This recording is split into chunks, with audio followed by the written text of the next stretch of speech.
오늘은 구강자결감 증후군에 대해서 설명을 하겠습니다.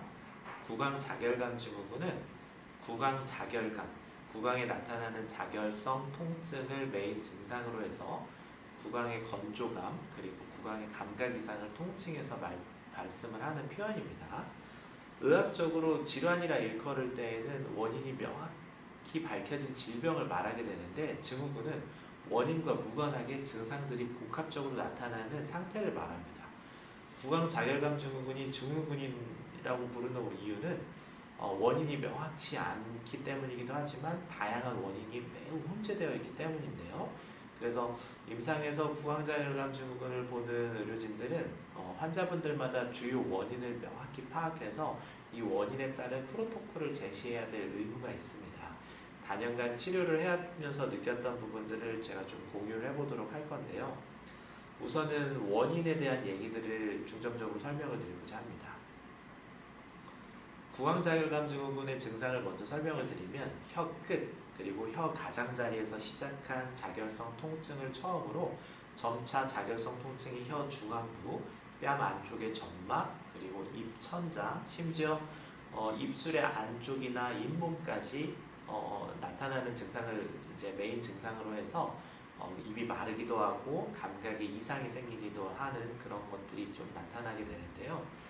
대부분 구강 건조감에 초점을 맞춰서 이러한 부분들이 개선이 되면 당연히 자결감도 좋아지겠지라고 생각을 하시는 분들이 많으신데, 사실 침분비는 중요한 요인이긴 하지만 결국 구강 자결감 증후군은 신경의 문제가 해결이 되어야 치료가 됩니다. 우선 구강 자결감 증후군을 분류를 하는 두 가지 방식이 있는데요. 하나는 일단 병의 원인이 명확히 존재를 하느냐, 여기에 따라서 1차성, 2차성으로 나뉩니다. 2차성 구강 자결감 증후군의 원인을 중요하게 평가를 해서 이 병의 원인을 파악하는 것이 중요한 화두가 되겠고, 이것이 치료와 직결되기 때문에 이것들을 먼저 파악하는 것이 먼저 중요한 문제가 되겠고요. 그리고 또 하나의 분류법은 임상, 양상에 따라서 분류를 하는 방식입니다.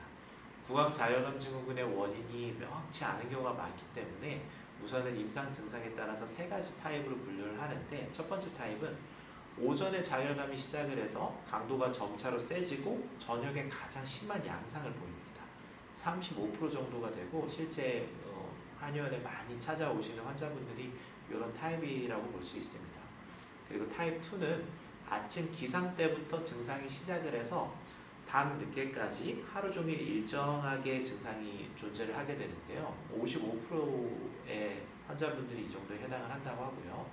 타입 3는 며칠에 걸쳐서 간헐적으로 증상을 경험을 하시게 되는데, 이 증상이 나타내는 그 악화 요인들은 대부분 음식이나 음료수에 의해 증상이 악화된다고 얘기를 하고 있고, 약 10% 정도에서 증상이 해당을 한다고 합니다. 아무래도 이런 증상들이 조금은 다 혼재되어 있긴 하지만 임상 양상들이 대부분은 아침 기상 시에는 괜찮다가 점심부터 시작을 해서 오후쯤부터 점점 심해져서 저녁 자기 전까지 계속 심하시는 타입들을 저는 좀 많이 봅니다. 잘 때는 아무렇지 않고요. 그리고 매운 것은 물론이고 약간 탄산 등의 자극적인 음료수에도 반응을 하시는데, 심지어 어떤 분들은 백김치, 완전히 김치를 이렇게 다 빨았는데도 증상을 호소하시는 분들도 많이 있으셨어요. 매우 증상을 심하게 호소하시는 분들은 마치 가만히 있어도 청양고추를 문 것 같다, 이렇게 얘기를 하시는 분들도 있는데, 육안으로 봤을 때는 아무런 증상이 없는데도 불구하고 이렇게 증상을 호소하시기 때문에 삶의 질이 매우 안 좋다고 저는 생각을 합니다.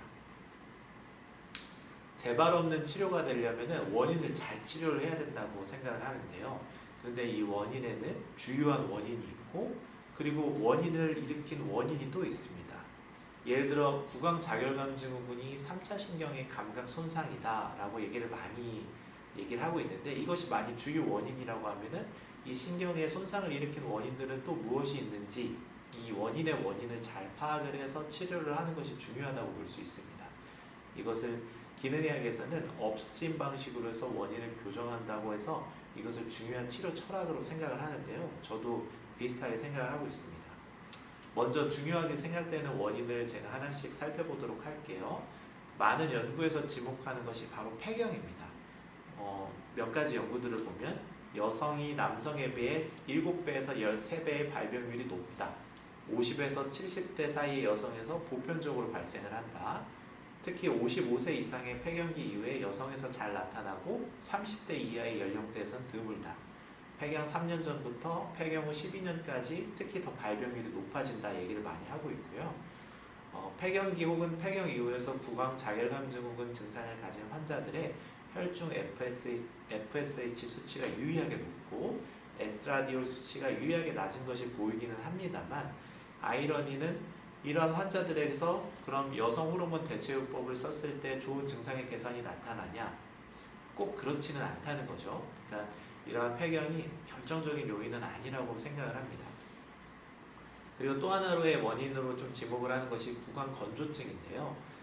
제 생각을 먼저 말씀드리면, 구강 건조증은 원인이라기보다는 환자가 이제 증상을 호소하시는 주관적인 그런 호소적인 측면이 있고, 구강 건조가 원인이라고 하면 만약에 친분비 저하라든 어떤 객관적인 검사 소견이 나타나야 되는데, 대부분의 구강자율감 증후군 환자분들은 실제로 타액 분비가 좀 적다거나 양이라든지 뭐 흐름의 감소가 나타나지 않는 정상 소견인 분들도 굉장히 많으시고, 실제로 입이 마르다고 하는 주관적인 호소 이렇게 하시는 분들이 더 많거든요. 어떤 타액선의 기능 저하를 동반한다고 이걸 주요 원인으로 보면은 치료 전략에서 중요하게 생각을 해야 되는데, 실제로는 그렇지가 않습니다. 만약에 구강 건조가 원인이 된다면 충분히 구강을 수변시키는 방법을 통해서 증상이 개선이 돼야 되는데, 그렇지 않은 경우가 대부분인 경우가 많거든요. 또 하나 짚고 넘어가야 될 요인은 심리적인 부분입니다.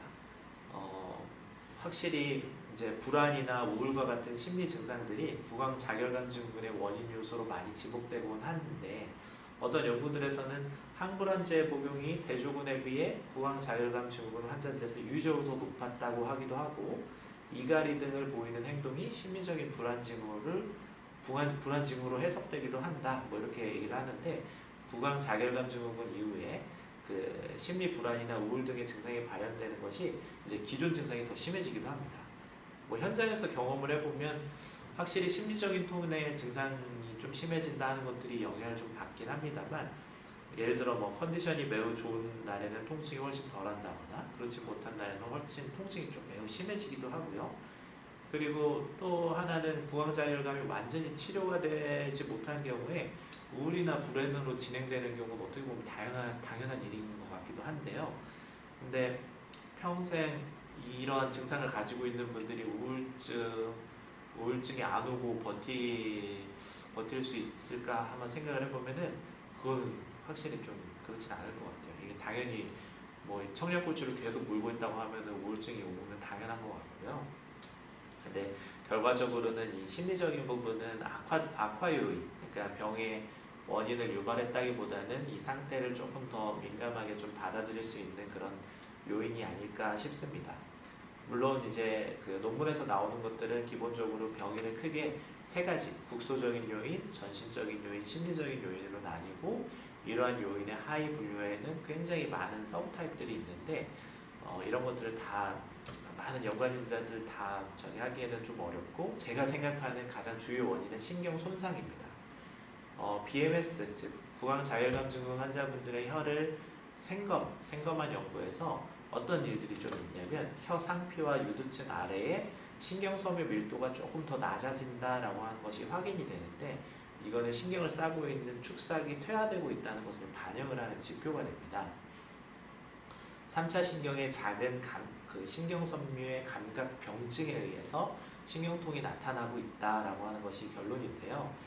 결국에 이제 어떤 연구들도 있냐면, CGRP 수치를 측정을 했는데 타액성 CGRP 수치가 더 낮게 나왔다 하는 것이 바로 3차 신경 퇴화가 그 구강 자결감 증후군의 기초 원인이 될 수 있다는 것을 의미를 하고 있기 때문에, 요즘에는 많이 신경 손상으로 얘기를 하고 있는 그런 부분들이 있습니다. 그러면 이제 주요 원인이 제가 봤을 때는 신경의 손상이라고 생각을 한다면, 신경 손상을 유발하는 원인이 있겠죠. 이제 편의상 원인의 원인이라고 하겠습니다. 원인의 원인을 교정하는 것이 바로 근본 원인을 교정하는 것이기 때문에 매우 중요하다고 볼 수 있는데요. 요거는 제가 다음 시간에 설명을 드리도록 할게요. 구독, 알림 설정 부탁드립니다. 구독, 알림 설정 해주세요. 구독, 알림 설정. 다음 시간에 더 좋은 이야기 들고 가져오겠습니다. 구독, 알림 설정. 안녕.